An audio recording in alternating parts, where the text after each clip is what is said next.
amushuwa jali ya Waloda bwaba andaba bwaba tandaba bajja mutuusaako obubaka. Jali ya Waloda yali anzise oyo omugagga weewa Nabbi Kakando oyo omulokolo mukunja atasera hanyumya hawe yasimatuka jali ya Waloda njagala osooke olabe mukati ngusaba sokolake ulira abantu engeri gye bayambamu ku nsi kuno onamwevuma wabula alabudde Jayden nti ono kaze mu nsonga ze ebyaddala uliriza era bwe mulabye ngazze mu nsonga za Jayden. Manyi njagala nnyo Jayden, tetulina nnyo kyamaanyi kitugatta, is not my brother biologically, naye kanyumira nnyo embeera zaako. Ate nze bulijjo nkalaba nga bambi Kasajja Kattuka Nalubiri mbiriizi bbiri nze nga ndowooza kaakula bwe katyo. Kuba kowe kabeera bambi bw'aba mu kamera oyo Jayden ng'ayogera tateekawo mbeera eraga nti mulwadde teyeekubagiza mu bulamu. Yamaze kuvaayo n'agamba nalwala obusomyo biki Nalubiri bagenda kunnongoosa in a period of 3 months wemba sifunye buyambi bwe buti sente bwe ziti. Internet eno eriko abagagga abafaanana nga Jali ya Waloda balina akabondo kaabwe era bo bajja mukadde nga waliwo aliko amasannyalaze ayeetaaga okuyambibwa naddala ku nsonga z'okujjanjabibwa era bajjira mu kiti eky'okuyamba. Naye ng'emabega waabwe waliyo ebigendererwa ebirala ebisobola n'okutwala obulamu bw'oyo gwe bazze okuyamba.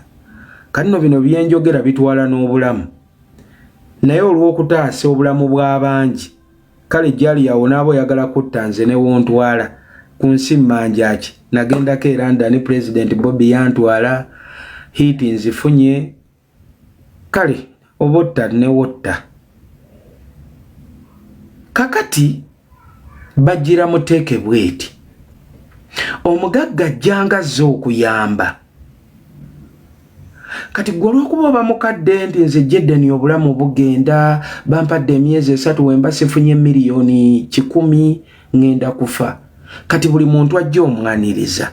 Kati awo wezireetera Jali ya Waloda atunze akajaani kaganye n'anoonya wa wenyeeza okwenyiga nfune relevance, nfune audience, nfune talkability, etunda akajaani. Nze ndi victim. Jali ya Waloda yakinkola bw'ati. Nalwala agalwadde nga gazibu nnyo gatwala obulamu. Jali yajja mu comment section nga bwazze mu comment section ya Jayden n'agamba nteeraako ennamba y'essimu ne kwe tuteeka ssente ne tubiteekako. N'addamu n'awandika comment n'agamba biru z'eddwaliro zonna nzisasudde. Gambo byenjogera boyi biri sensitive mukko bisobola obutakuyamba leero naye ne bikuyambira omwana. Kati olw'okuba oba mulwadde, jjukira omulwadde omaze wako okulemererwa tosobola kweyamba osuubira buyambi wano ku internet.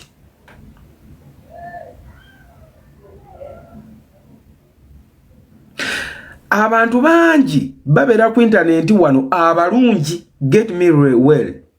Internet eno eriko abantu abalungi bangi nga woba ofunye ekizibu balirwedde okuyamba era abantu abo baba tebaagala kamera.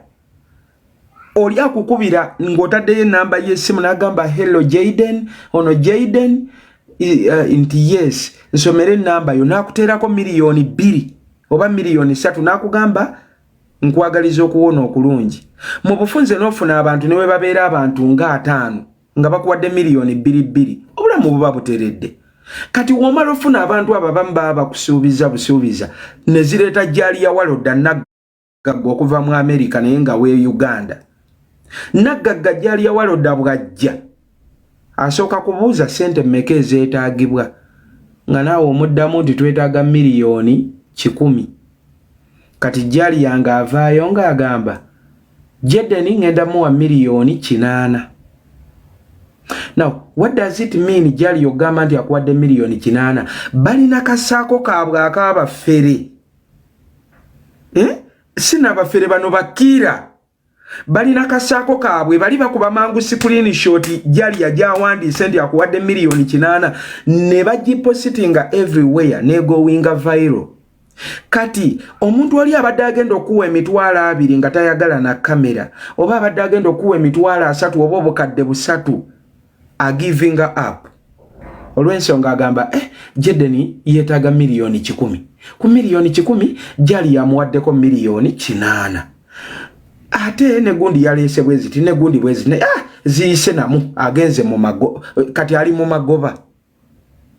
Kati bano bonna ababadde bagenda okuwa 2 emitwalo 10 emitwalo bonna nga bakivaamu abo jali yamaze okubatta akibajjeemu kubanga yalaze bill zonna akoze eki azikavalinze. Firimu bagivuga batya jali yasinzira mu Amerika n'asindika baganda be abali wane e Uganda ne bajje ewuwo woobeera oba mu ddwaliro wooli. Bagambye no byenjogera birimu n'okufa lwakubanze sikyatiisibwatiisibwa obwo buwambwambwe ate tugenda kusindikira ab'emmundu aye tusobola okutta kati nze jali ye n'obiŋŋamba bugambi ggwe kakazi kanka Mukama Katonda naye Mukama kusabira omuntu okufa ne wekambireke bulesi jali yawankaabya amaziga jali yamukaabizza abantu amaziga ate temukkuta. Mukama abawadde ebisukka ne ku bye mwamusaba naye temukkuta. My people, internet erina abantu ababi. Have seen Jedeni's life and Jedeni ogenda kufa nkyogerera wano if people like Jali come into your life. Mbyogeredde wano ndikomawo nga tuwandiika rest in peace Jaden. Because for them they are heartless and they are barokole. Beti mbako chiri tuli balokole mubiri balokole Yesu yebazibwe Mukama yebazibwe kati ofuna that momentum obakiririzaamu nga jidde mu kiti kya kuyamba naye nga zze kutta.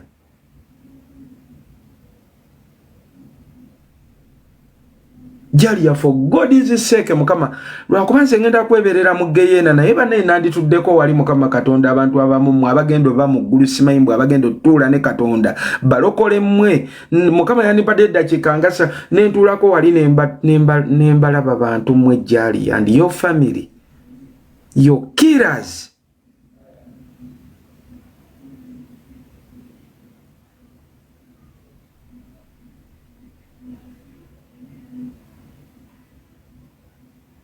Bambi obwana bwatu bujja kuno ku internet nga kasiranye wakateri yadde kiriyo ne kajja ne kabagamba bannanga alina kyalina ntaase ngenda kufa. Jali yanojja mu bulamu bw'omuntu ngazzo muyamba nengoze kumumalawo. And at the end of it all ne mulaga muli balokole nyonze nako mulokole ku dunia kuno nako abalokole.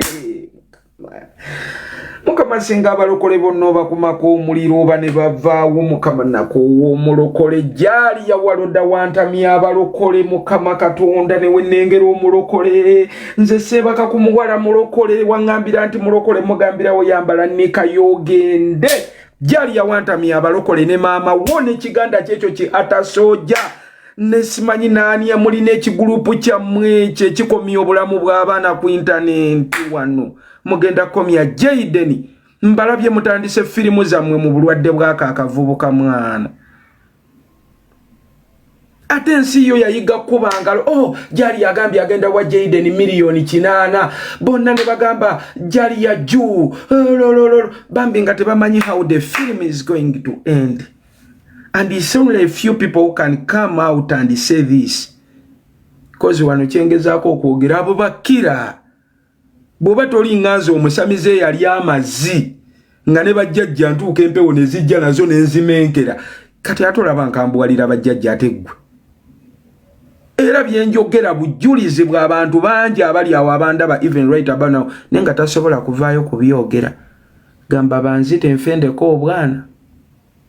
So, firimu yaabwe Jali yabagivuga bwe bati nga bwavuddeyo n'agamba ngenda wa Jaden miliyoni 8 kati bali ababadde bagenda owa Jaden mitwalo 2 mitwalo 10 abagenda omuyamba mu capacity ez'enjawulo abo alina abantu abaweranga 3 abakivuddemu kuba buli omu agamba Jaden amaze wona sente ziweddeyo jali yamuwadde miliyoni 8 ne gundi yamuwadde ziwedde kati ngo bano bazireka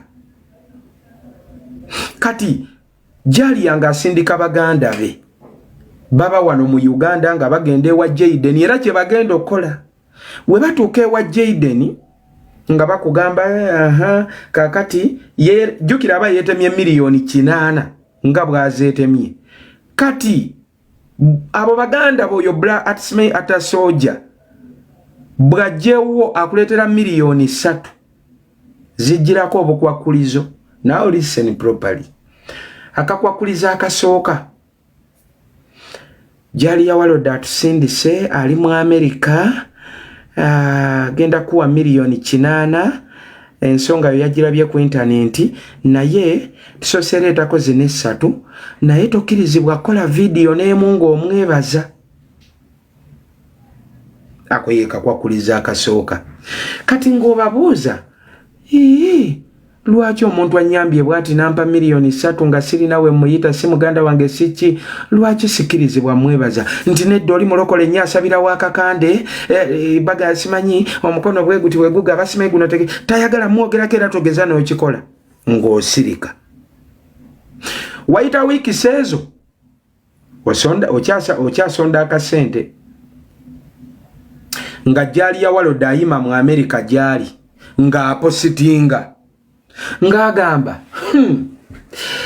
abana Uganda tebayambika waliwo akavubuka akayita Jaden kavayo ne kagamba wano mbusokosero sikosera akaluma nenka wa miliyoni 8 naye mama omuna Uganda tayambika yadde ka thank you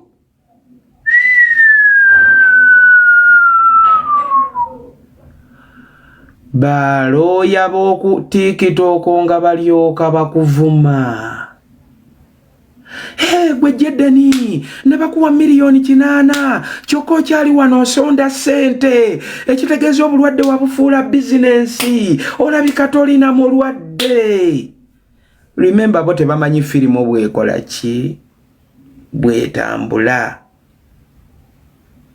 kati jali yanga atandika okola live ez'okumukumu ye bwakola live ayogerako kitono ku Jaden nga watonda akajanike n'obuzigo simaye akajani kasala embuto simaye kasala embala kaso simaye kasala ebyenda simaye kasala nagani simaye kasika enfuli simaye kakola kati ali n'obujani jukira yaba amazofuna traffic through Jaden oba kati firimu mujitegeera jemba nnyonnyola kati byembagamba boy wano nyenya meza zaba fere bakuno ku internet yaba amazofuna amasanyalaze mu Jaden buli omu ali searchinga who is jali ya Walda eyawadde Jaden miliyoni 8 kumbe Jaden yafunye miliyoni meka 3 kati Jaden woyagala oveeyo je okole video gambe bannanga abooluganda munvumira bwerere sente bampaako miliyoni 3 awo baganda bajjali yawe bayingirira mu firimu nga balinyanga bajjewo bakusanga oba ku kitanda woli nga balyoka bakugamba video gisaseyo bw'oba osobola ne TikTok kisoko gije mu simu yo oyo jali yagwe pankirako mumanyi jali okimanya ab'emundu basobola okuwamba essaawa eno n'otaddamu kulabika omanyi jali yagwe pankirako nga obasoka bakulaga ennyumba gye yazimbira maama we tosolo olwobwango obate busoka nakugamba ate ennyumba ebiyingiriddemu nga bakulaga ennyumba ekomeeyo mu bbanga mbu yagizimbira maama we oba gwe biba bikukwatirako w'omulwadde nze simanyi nga balyoka bakulaga simanyi yayamba bulunoke simanyi yayamba pressure simanyi alina edduuka entinda simanyi ali simanyi asabira wakakande simanyi nabbi kakanda asobola olagira kati noofa bannange n'olyoka ozirikira mu bulwadde mwe baana ba mama nze anti nze ne wendwala kikati nze ne wendwala bulwadde ki era ntambulirawo bulungi n'obugere bwange oba ebisigo ensigo zange obunege babunyize tuli mulaale za Bobi Wine ntambula direct mpaka wasaba tasa kasiko mutaasa nga mugamba daddy jajja yite emisambwa banyize obusigo buubwo obulaba oba mpaddeyo miliyoni 5 oba mpadde oba tampa kuba mulimu bemmanyi asobola okuyamba nga sibya firimu nze Jaliya yali anzise buli wendowooza ku linnya Jaliya Waloda. Buli wendowooza ku linnya Jaliya Waloda. Ndabye Jaliya Waloda nga zo yamba mbwa ze yamba Jaideni. Mbwa mujjanja be Nalubiri. Oba lwaki abagagga bano batagetinga nnyo awali amasannyalaze? Olw'ensonga waliwo abalwadde abalala bangi, abalala bali Mulaga awo baabamma n'ebitanda batudde, abalala bali ku kkubo ku Kampala ku nguudo.